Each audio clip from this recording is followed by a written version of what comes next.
Hey everyone, today I'm going to talk about my experience with Autism Level 2. I got this idea from watching this YouTuber named Trevor Carell talk about his experience. I'll tag him below and link his video just in case you're interested in that experience and want to watch out his video. I really recommend it. It was very good. It is important to note that levels do not equal severity. The levels indicate the support needs required. Autistic Level 1 requires support. Autistic Level 2 requires substantial support. Autistic Level 3 requires very substantial support. Notice how they all need support. So, autism, if you have it, you're gonna need help either way. But I am Level 2, so I require substantial support. Autism levels do not equal your level of functioning either. Functioning labels are outdated and no longer used because it is classified by how your autism affects others and if you can help in a capitalistic society. Therefore, no one uses functioning levels unless they are outdated or ableist. No one experiences autism the same way because it is a spectrum. This is not a diagnostic tool, this is just my experience and my way to raise awareness. I was diagnosed at 19 by a neuropsychologist, even though I've been exhibiting autistic traits my whole life. People assigned female at birth are less likely to be diagnosed or will be diagnosed later in life because of their special interests. They tend to be more acceptable, like dolls, and they also tend to internalize their sensory issues, leading to health problems. I personally have a lot of health issues on top of my autism, which is pretty common, but it made it difficult to separate my health issues from my mental health issues. What made it noticeable was when I spent a month in a pain clinic, so doctors saw me every day in different scenarios and were able to figure it out. I'm going to break up this video into chapters of how my autism has affected me through each stage of my life. How autism affected me as a baby. My autistic symptoms started from birth, most notably sensory. No nurse could calm me down, lights bothered me, I would only go to the bathroom in the dark, couldn't sit in a car seat without screaming, had no interest in people unless it was my mom, and had a baby blanket that I obsessively rubbed between my fingers so much there was a hole in each corner. I am 22 now, and I still own that blanket. I had significant delays in walking and talking, but there are people on the other end of the spectrum who talk extremely early. I'm just not one of them. Actually, the stereotype you see on TV of autism when they're a savant or a genius, it really isn't that common, but it still is a problem for those people, and they still need help. I was one of those kids that you walk by in Walmart and pretend not to see as they throw themselves on the ground and scream. When in restaurants, I would sit in the corner or under a table. At that time, it was attributed to my stomach pain because I was undergoing colonoscopies, endoscopies, and having my diet constantly changed to rule out what was causing all my symptoms. When looking back at it now, it was definitely a mix of both because I am still really bothered going to restaurants and grocery stores. Grocery stores are the worst because they have this awful lighting that is bright white and I can hear the buzz of the electricity in it. Neurotypical people tend to look at me like I'm insane when I say I can hear the sound of the lights, but it's like a persistent buzzing, almost like a bug crawling inside my brain. That's the best way I can describe it, but it's hard to describe something nobody else really around you hears. But that's how it was for me growing up. I still hear that noise when I go to grocery stores, and I prefer soft lighting so it doesn't make as loud of a noise. If I could sit in the dark all the time, I would, but it's not good for your eyes. How autism affected me in primary through middle school. My autism didn't affect me socially until I went to school, but I started kindergarten when I was 4 just because of the way my birthday fell. So I was a year younger than everyone else. I would go to this weird special education class, but it wasn't called that. It was called Title I. I had to do this because I couldn't hold a pencil right, couldn't read, and have dyslexia.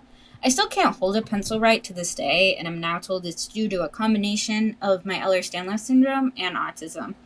It used to affect me a lot in school because teachers would forcibly pry my hand into the right position, and it hurt so bad. I just didn't have the muscles to keep my fingers in that way, and we tried every grip, and I just couldn't hold my pencil right. It doesn't affect me anymore. As you see from my videos, I'm an artist, so I can draw. My writing words just looks a little different and kind of messy. Doing homework and classwork took me much longer than my peers because I was easily distracted by noise and prone to getting overwhelmed. There was a period of time where I was allowed to work outside the classroom, so I couldn't get distracted by my classmates whispering, the overhead lights, the hum of the heater, and the typing of the teacher. Working outside the classroom got taken away due to the risk of lockdown, and me being outside the classroom would be bad, which was unfortunate because working outside the classroom actually really did help because it was so quiet during class. I came home crying every day, and my mom would ask what was wrong, but I didn't have an answer or a way to explain it. I just knew school wasn't for me. I used to always say I would love to go to school and learn without anyone else there. I had no friends unless my mom made them for me through her coworkers. When it was time to partner up, I had no one, and I would beg to work alone because it was easier anyway than trying to talk to people. I had a science teacher who would try to make friends for me and push me into groups, and I always felt like I was intruding or speaking at the wrong time. I'm going to talk about something that is very sensitive and really hard for me to talk about, but I feel it's very important too. The statistics show autistic people are far more at risk of this happening to them, and I wonder often if I understood social cues and knew I was autistic, if this would have happened to me at all. Warning, this section contains sexual assault, suicide attempts. It was triggering for me to write the script for this video, and I had to take a lot of breaks, so I totally understand if you skip. My mom worked late shifts, so after school, I would go to the neighbor's house because I was too young to be left alone. She had 2 sons, one a teenager and the other one was 10. I thought I was friends with the 10-year-old because he was 2 years older than me, and we went to the same school. However, one day he told me I would have to do anything he says, or he would tell his mom to stop babysitting me, and then my mom would lose her job. People think children aren't aware of financial situations, but I was aware how much my medical needs are costing them. My black and white thinking due to my autism made me think that it was all or nothing. Listen to him or my mom loses her job because of me.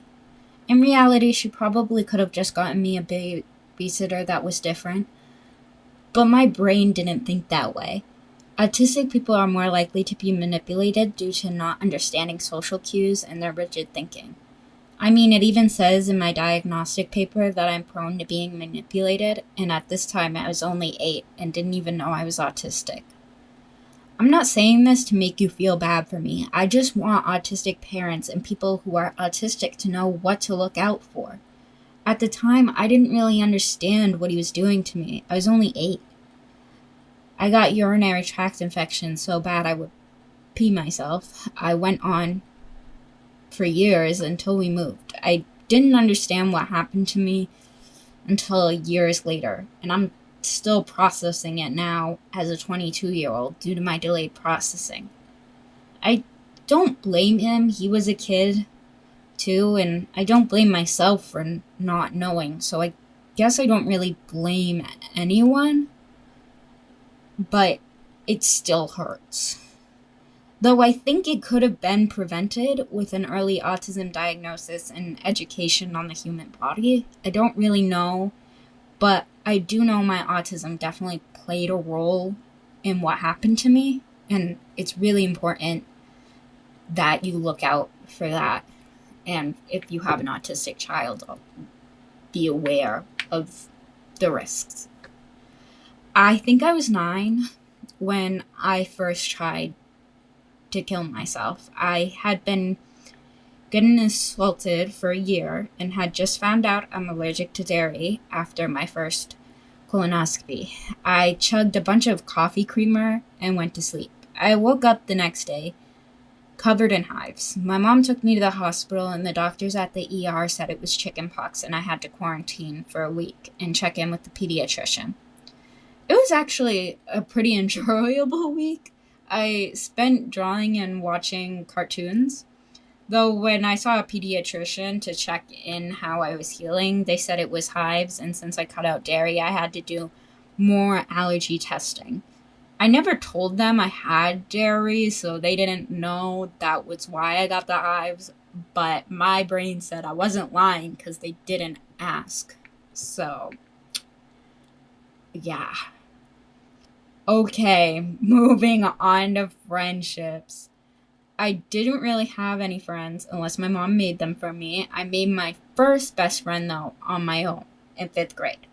It's a little hazy, I think it was in 5th grade at least, because I have PTSD, so the timeline for things could be a little bit of a mess, because things only come in flashes when I don't want to remember them. We had sleepovers all the time, but only at my house, because I would get sick every time I slept over someone else's house. I think that's because of the change in routine and how desperately I rely on it. That definitely upset people and was a big reason I couldn't maintain friends, because everybody was always having sleepovers and they thought I didn't like them or thought I was stuck up. Though, this friend didn't mind, and we liked all the same nerdy stuff like Five Nights at Freddy's, Markiplier, we sang Till Dusk at recess no matter who looked at us, and we loved Jacksepticeye the most. I thought she was the coolest, especially when she dyed her hair green to look like Jacksepticeye. Though she was my only friend I could rely on and didn't even have class with her, when I wasn't with her, I was open to bullying and was frequently shoved, had spitballs shot at me, chairs pulled out from under me, which one even sprained my arm. This was pretty typical to experience in the lower level classes though, but all my classes were lower level due to my learning difficulties. Though students were nice to me when projects involved art because I was known for that and had gotten some awards. I had to do summer school every year, not due to my grades or anything, but because if I didn't, I would forget everything I learned the year prior. A thing so common amongst autistic people, there's a specific name for it. It's called autistic regression, which refers to the backtracking of skills. It can happen due to stress, sensory issues, or changes in routine. In this situation, it happened to me due to the change in schedule, which in turn made me very stressed.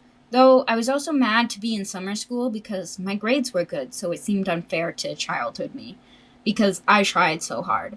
Summer school, though, wasn't as hard as regular school because there was less kids, so less distractions. Though it was really hot because there was no AC. So that sucked. I had issues with teachers as well because I asked too many questions and was an interruption by asking too many questions. Then I stopped speaking and I was a pleasure to have in class, but could talk more. There was really no winning, no matter what I did. I even had a teacher say there was no way I will graduate middle school because I missed too much school and I'm failing every class. Then he pulled up my grades and I was high honors. Man just really wanted to hate on me for no reason. And I'm getting rid of everyone's names in this, but for this teacher, I'll shout you out. Mr. Woodbury, you freaking sucked.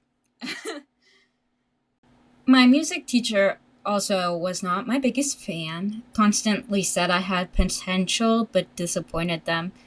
It did not matter how much I practiced. Mind you, the instrument I played was a trombone that was taller than me and could barely carry, and also couldn't even reach all the notes. I'm not even sure why they let me play it. I practiced every night in the apartment, and I'm sure my neighbors hated me. Yeah. School wasn't the worst, though. It was the bus ride home. Yes, someone at school may have sprained my wrist once, but the bus ride was always physically and overstimulating. The noise was too loud. I was too young to own a phone or headphones, so I had to deal with the screaming kids and the migraines that followed. There was also this kid and did this thing. The name is definitely not okay, but it was called the Indian Sunburn. They would wrap both their hands around your arm and twist until the skin was red and raw. I don't know why, but they did this a lot to me, and I didn't tell because I wasn't going to be labeled as a tattletale, because I saw what happened to kids who tattled and it only got worse. I came home to my mom crying. I was a mess every day, and she would ask what was wrong, and all I could say was I hate school because people are mean. I never gave an exact reason. I just wanted help without having to explain it, because I didn't have the words or the vocabulary to do it, because I spoke kind of bad and spoke in like quotes from TV shows, and basically my speaking wasn't up to par. My mom could not figure out what was wrong because I didn't tell her. She took me to doctors. I got books like Wimberly Worries a Lot and put on anxiety meds and put in therapy at age 11, I think.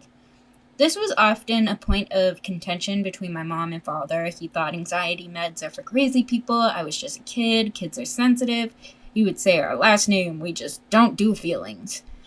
My father are very similar to the way I am. As much as I hate to say it. Autism is genetic, and my father and I share most of the same traits, except he coped with it in overindulging in alcohol. He doesn't anymore, but for the entirety of my life as a child, he did. It's very common for autistic people to be addicts, so they numb their senses, therefore getting rid of sensory overload temporarily. Except this just isolates them more from the people who care about them. I was pulled from school at the end of 6th grade due to my poor health. I missed too much school being at the gastroenterologist. I lost the friend I told you previously about because I was abandoning her. She brought up previous ways she had made school bearable for me, like when she helped me clean up after I got sick in class on the table. I agreed with everything she said. I didn't want to leave her. She was right. She's the only reason I liked school at the time. We stopped talking because we were both mad. I was mad at the situation, and she was mad at me for leaving her. It was a rough time, but I was pretty happy homeschooled. I could get all my work done, no problem, and was on public online school, so I watched live streams of teachers and could email them if I had any questions, and they didn't complain when I asked questions. State testing did get worse, though, because I had to take the state test with every other single kid who is homeschooled in my state, not just my small class. I did end up throwing up a lot due to anxiety, but that was only once a year.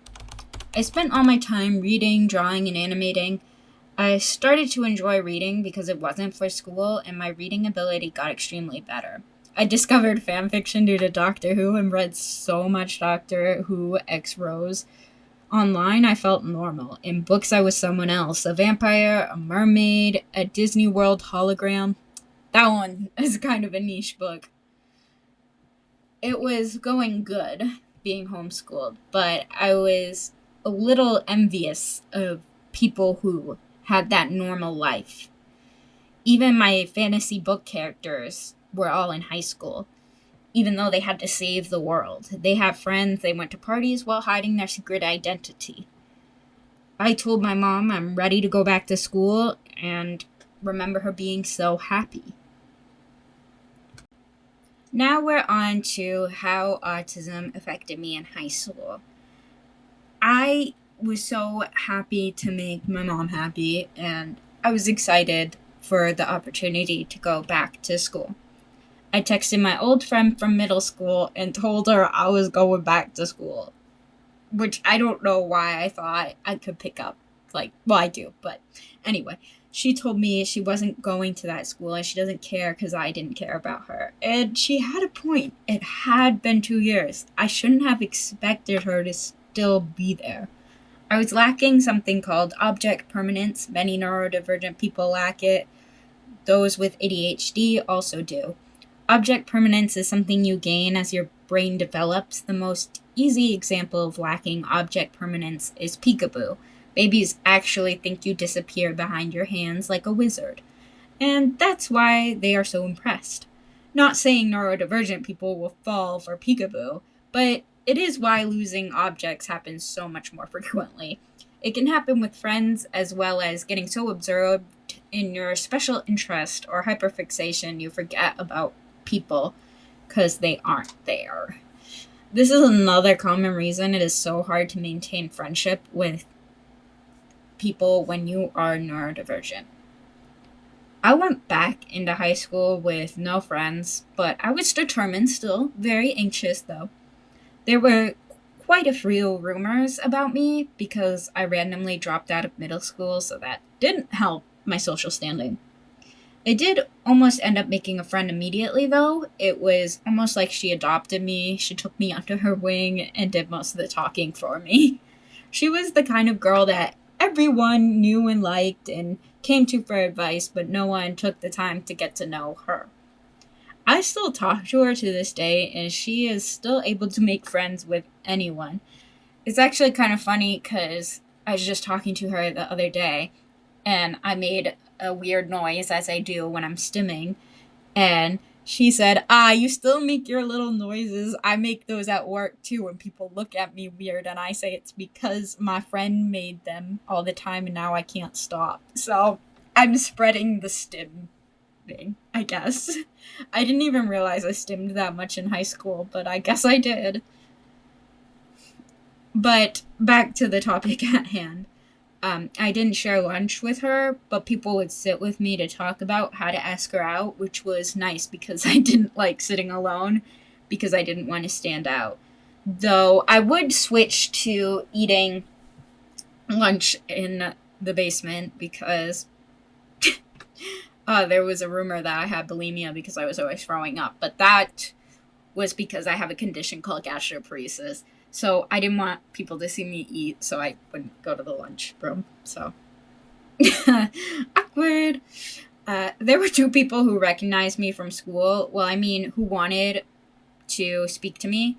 One I had used to share homeroom with, and we stayed good friends through all of high school. The other one would go on to use me to do their homework and post about me online. I didn't understand what friendship was. I thought friends helped each other no matter what, expecting nothing. I did everything asked of me, gave homework, gave my lunch, and my house was always open to them. I thought they were my best friend, to be honest, for a couple of years. So, yeah. I've always stimmed, rubbing my baby blanket, humming, repeating noises and words I had heard from TV shows. The repeating is known as echolalia. I think that's how you pronounce it. It's a very common autistic stimming method. All my stimming, though, was unacceptable and weird in high school. I can't mask my autism, though. There is pros and cons to that. Autistic people who can mask will be safer in situations with people higher in power like law enforcement, less likely to face discrimination, and avoid bullying by flying under the radar. The problem with masking is you lose all sense of your identity. You don't know a single thing about yourself or what you actually like. You built your whole personality for others. Masking is dangerous to your physical health as well. Bottling all your emotions up can lead to incurable autoimmune disorders. Not being able to mask means being able to freely talk about your special interests and being able to regulate your emotions in real time through stimming and feeling autistic joy. The dangers, though, that come with that, not masking, are discrimination, being talked down to, and being a target for manipulation. So, to mask or not to mask, 'tis the question. Not for me, though, because I can't. Though my doctor who diagnosed me said I had a controlled facade to hide my insecurities, but it was broken. His words, not mine. Okay? I would never say controlled facade. Since I still needed to stim but wasn't allowed to, I picked up harmful ones. I ripped my hair out, ripped my nails off, bit my lips, and ground my teeth. I tried doodling first because I'm always drawing, but people said I drew too loud, which is kind of funny but also sad. Again, warning for this upcoming topic is self-harm. I started cutting myself at age 13 to cope with my physical joint pain. No one believed, and to distress from school. Another student saw the marks and told me to do it in a better place if I don't want to get caught. I can't believe a child me thanked them for the advice, but I did. I did have a place where I felt like I belonged at school. At the time, I was really mad the school forced us to participate in a club or sport because it got in the way of my drawing and animation time. However, there was a club called RPG Club. It was basically knockoff Dungeons and Dragons using a book called GURPS. All the people were a little nerdy like me, and it was one of the only things I liked about high school. I was able to connect with people through make believe, and those people became my friends in real life, though I lost touch with most of them. But it was easier to make friends in this make believe world using dice than it was in real life. I think some teachers noticed my autistic traits more at this age because they started to accommodate me without me having an IEP. I did end up getting a 504 for my senior year for my physical health condition. However, before that, many teachers let me use headphones because I looked visibly upset and would plug my ears while working. It was worse in the winter because the buildings were so old, all the heaters made this high-pitched squeal, but nobody else could hear it, and I felt insane. Though these accommodations did not help me be liked because the teachers wouldn't let other students use their headphones, and they would point to me like, why does she get to? And they're like, well, she's struggling, or something like that. And that, I didn't like that. My sophomore year, also known as 10th grade, I would try to, trigger warning again, also, you may wonder how I sound so happy talking about this out loud. I'm not, but I tend to just try to talk about it positively or else I'll cry. Anyway, sophomore year, 10th grade, I would try to end my life again. There was a spring fling that was very loud and hot. I found myself sweating a lot, becoming anxious and feeling nauseous. I wanted to go outside and get some air because I felt like I couldn't breathe. The teacher chaperone person said if I left the building, I couldn't come back in, but I didn't really care because if I didn't get outside right then and there, I would vomit. I just knew it, so I left. The thing is, I came with a friend and totally ditched her without realizing it. I was so distracted about the noise, I didn't even think to text her. Some of the people I had RPG Club with were outside, and talking to them made me feel better, especially with the night air making me feel less nauseous and overstimulated. Not that I had the words to say that then. We walked back to one of their houses and played Mario Smash Bros. On the Wii. If I recall, something embarrassing to admit was that my very first crush was there.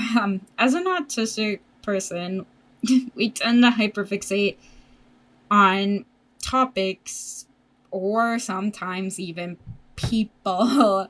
I was obsessed with them, and it was weird for me because previously I only liked fictional characters like 707 and Sebastian from Black Butler. I'm embarrassed how much I texted that poor person. I hope he doesn't remember me. Anyway, at that point of the night, I was really happy playing Nintendo Smash Bros. Until I got a text.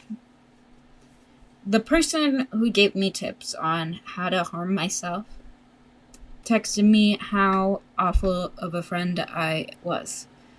And how could I just leave in the middle of the dance? Especially, how could you leave the girl you claim is your best friend?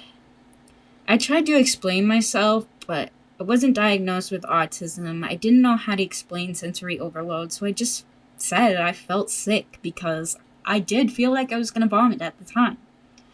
This was the first time I would be called a pity case, because I'm always sick. Stop trying to be a pity case. It really stuck with me. I believe that text that I was just a pity case and no one actually wanted to be my friend. They just were because they felt bad for me. Those words tend to stick in my head when I'm having a bad day. I swear I can still hear them.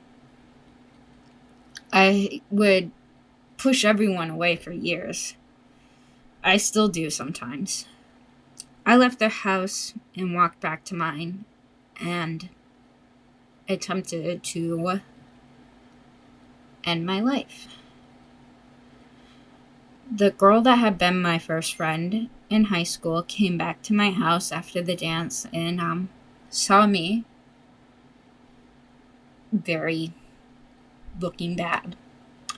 I feel bad to this day of her having to see me like that, but she had medical experience and saved my life. Though she said if I didn't tell my mom, she would. And on the other hand, made 14-year-old me really mad, but I totally understand now. And I complied and I told my mom. My mom told me to promise to never do it again, and I looked her straight in the eyes, which is something I hardly ever did, because I don't like eye contact, and promised that I would never hurt myself again. That promise was the first time I had ever lied to my mom.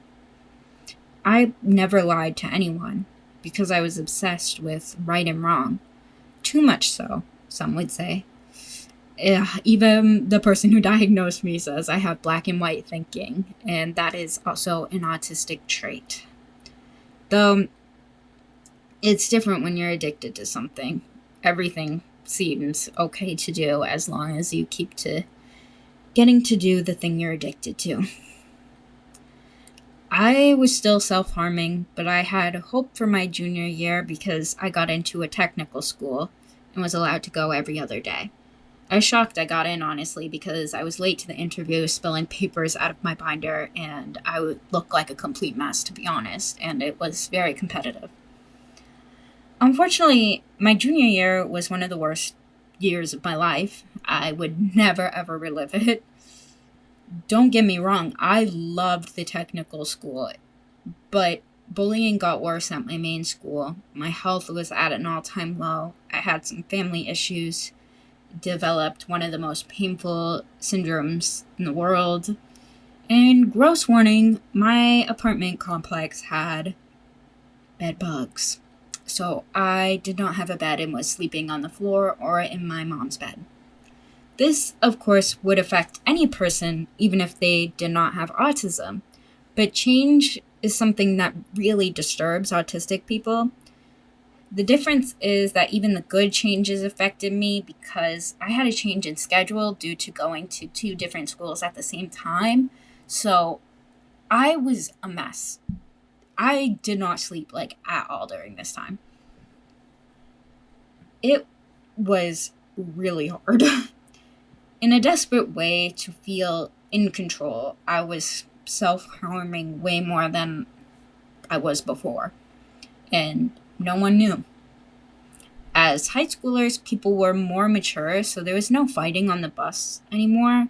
However, it was still very overstimulating. I didn't have the words to describe it still. It was mainly the smells, especially the amount of Axe body spray. Every day I took the bus, I would walk into school with a migraine so bad I was seeing spots.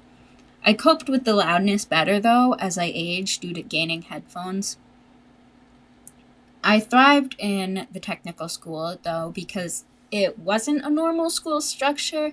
I know I just said I really care about schedule, but I didn't have to do any transitions in this class because we stayed in the same classroom all day and had the option to eat in the classroom. And transitions are really hard for autistic people, transitioning from one activity to another. So I just got to participate in learning in the same space all day.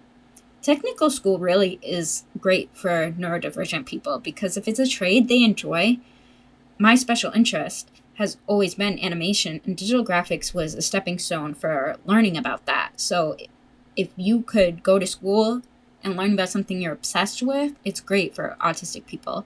And it makes it easier to make friends because you're in the weird type of environment where you're all interested in the same thing. I'd say it's similar to college, but I didn't go to college. I spent more time at the technical school than I did at my own home because I enjoyed it and was avoiding some stuff at home. It was good. I had the tech school as well because my previous escape RPG club was shut down due to a teacher being let go. My school kind of sucked and they just let everyone go that had worked there the longest because they were getting paid the most. And they hired teachers straight out of college so they can pay them very little. Not the point, but my school kind of sucked. um, yeah. I still had a friend that was using me, but I didn't realize it. I let them copy my homework even though I knew better. They promised to change it, but they obviously did not. I got my first ever 0. They switched classes so it wouldn't affect them. I think this became a tipping point of our friendship because I could no longer serve them. I couldn't understand what I did wrong. I did everything asked of me. I couldn't see I was being used. I had no concept of friendship. I got blocked on every social media service as I tried to ask what I did wrong because I wanted to learn and change. And people I didn't know were calling me a bitch, and I felt on edge constantly. There was internet bullying, the biggest one being a blog post calling me manipulative, using my innocence to control people. It was really long and it made me feel like no matter how hard I tried, I can't make friends and I don't deserve them. So again, I would try to end my life, but before I did, I had the courage to call the hotline. The hotline wasn't so nice to me. They threatened to call the police if I didn't give them my mom's phone number and location. I see now why they had to do that, and they were just protecting my life. I just wish they could have been nicer to me when I was having a crisis. Though it is important to reach out to them, though, to get the help you need. I wouldn't be alive without them. My therapy was up to twice a week, my medicine was lockbox now, and I was encouraged to speak to my school counselor.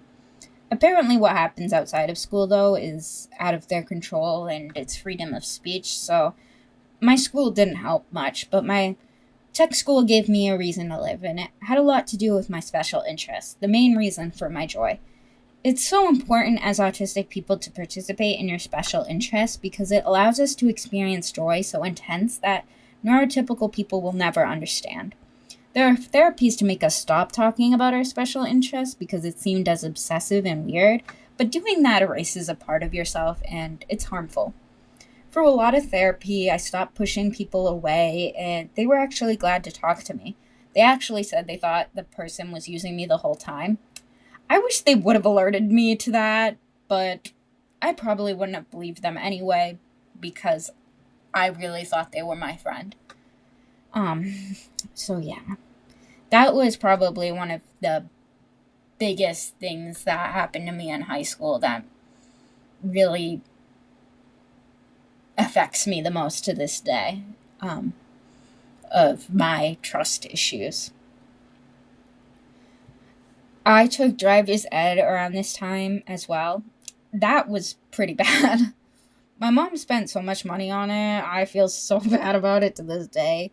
I aced all the written tests because it was common sense, like, you stop at a stop sign. I previously discussed how I was late in hitting milestones as a child, like talking. That will continue for the rest of my life. I still don't drive today, actually. The driver instructor hated me and death gripped the car handle the whole time I drove. I drove so slow, a horse and buggy actually passed me. I broke the instructor when I was driving on the highway going so slow. He screamed at me I would kill everyone if I continued to drive like this. I sobbed and he yelled, "You can't see while crying," and made me pull over to scream at me more. I hated driving so much. I was so overstimulated by repeating road rules in my head nonstop. The unpaved road noise, the distance between the car and me, what the stick letters meant, and I was always panicking that I forgot what pedal does what and that I would mix up the pedals. I somehow got my permit. I don't know how, but I let it expire because I sobbed every time I was behind the wheel. It is very common for autistic people to not be able to drive or struggle with it, though it's a spectrum, so there are great autistic drivers out there. I am just unfortunately not one of them. Trust me, you do not want me on the road. You are safer that way. When I was getting diagnosed with autism, the doctor definitely attributed my driving anxiety to my autism. Before I was diagnosed with Ehlers-Danlos, I got a misdiagnosis that would probably make a whole other video about. Long story short, it led to one of the world's most painful conditions called chronic regional pain syndrome. I had physical therapy 3 times a week, psychiatric therapy twice a week, robotics once a week, and art club. It was the busiest I had ever been, but it was actually kind of helpful. I was on such a strict routine so I could learn how to walk again. And I really like routine. It gave me something to strictly follow, and it made me avoid thinking about anything too deep about what recently happened in my life. Since I was on crutches, I couldn't get to any of my classes, though, because my regular school was very old, so it didn't have to comply with ADA standards. I had to take all my classes virtually in the counselor's office. It was actually great, though, because it was just me, and it was so quiet I could actually focus. It took me way less time to do the work in this setting than it did a classroom run. I graduated in 2020, so of course my senior year was mid-pandemic, so everyone switched to online school. You would think this would be great for me as I work better in quiet, untraditional places, but unfortunately my household was having some family issues. My dad needed somewhere to quarantine after being in California and didn't have a home at that time. I'm at high risk of complications from any illness, so I had to stay with my sister and my lovely nephews for 2 weeks. I love them. Don't get me wrong, I love them. They are my life. But they are extremely, extremely loud. They actually took over most of my virtual therapy sessions. My classwork definitely suffered, but most people were given a break due to the times. I mean, a lot of people in my state don't even have internet, so they would sit in the school parking lot to use their Wi-Fi. I aced my senior project, though, because it was my special interest, so I already knew the whole history of animation, and I could present it in my sleep. So that ends the depressing high school era, and I'm so glad I never have to go to high school again. My reunion's coming up. Dude, I will not be going to that. I would rather swim in lava. Okay. How autism affects me as an adult. Now that we're done with that, as I said, I plan to go to art school, and I had gotten into a difficult one to get into, with many of my accolades allowing me to get a bunch of scholarships. However, my doctors recommend I take a gap year due to the pandemic and my health risk. I tried to work through vocational rehab, which helps those with disabilities. This was before my autism diagnosis, though. I qualified for vocational rehab with my physical disabilities. The job I worked at for a couple of months was at a motel. It was very sketchy. I had to memorize all the people who to call the cops on and who to just kick out. That was crazy, how many names I had to memorize. The phone calls were the worst part, though, because I typed reservations too slow, so my speed always ticked them off, and I was always getting screamed at. I was too scared to use the bathroom in fear of missing a phone call. I cried so hard after work every time because I bottled up the scared feelings until I felt safe. This led me to not eat and not care for myself. I ended up getting hospitalized for like a week and having to stay in Boston Hospital due to my rare condition. The doctors in my state couldn't help me, so managing my condition is a full-time job, and I got off schedule with my meds while working, and stress makes it worse, so the constant anxiety from my autism does not help my complex conditions. This hospitalization helped put me into a pain clinic that was like school, but learning to manage living in constant pain. Being in a room with a doctor all day for a month is what actually led me to my diagnosis, because they caught quickly on to my autism traits from being with me all the time. After learning so much about autism, almost everything in my life clicked together and made absolute sense, especially having to put love my all in everything to be good, whereas other people did not have to try as hard as I was trying and deteriorating my health just to be half as good as anybody else. And yeah, it made me realize I would never have a quote unquote normal job. I need something where I'm my own boss and make my own hours so I can have a consistent schedule and keep my other medical conditions in check, because I will have those conditions my whole life. So I need something where I can still take care of myself. I still sometimes forget to eat, go to the bathroom, take my meds, drink water, and make medical appointments. Setting alarms to check in with myself and think about my needs and pace myself are helpful. I'm lucky to have a support system like my mom and sister who help me complete those tasks and remind me.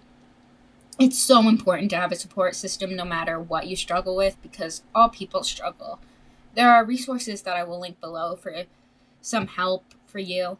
I'm more comfortable with texting, so I'm in a Discord made by a program for adults with autism in Maine, and we all give each other tips and advice that would be helpful, because we all relate to each other, because it can be hard to get help from some people who don't understand. Now that I have a diagnosis, I can properly accommodate myself. I wear loop headphones for noise overstimulation, fog masks for smell overstimulation, and don't force myself into doing things that's what everyone else does. So I don't force myself into trying to be normal, is what I'm trying to say. I get grocery pickup so I don't have to go in and deal with all those awful lights. And I've learned ways to take care of myself, though I still rely a lot on my mom for car rides and doctor appointments and cooking. I'm aware I'm behind most people my age, but then again, they haven't had to go for like half the stuff I have. Still, I hope to live on my own someday in a city with public transportation. I would love to experience life on my own someday. Even though a lot of doctors have said I will probably never be capable of that, I am determined to prove them wrong one day. I am currently on disability, though, due to all my stuff, and taking care of my physical condition is a full-time job. But I'm looking into a G-pone surgery, so that might help. I don't know. That doesn't have to do with the autism, though. Though I try to treat my art like my true calling. I do art fairs and have a booth at Disability Pride coming up soon that I'm excited for. I hope this video gave you a good idea what it's like to be autistic and need substantial support, or made you feel less alone. Most importantly, I want to remind everyone to stay weird. Bye.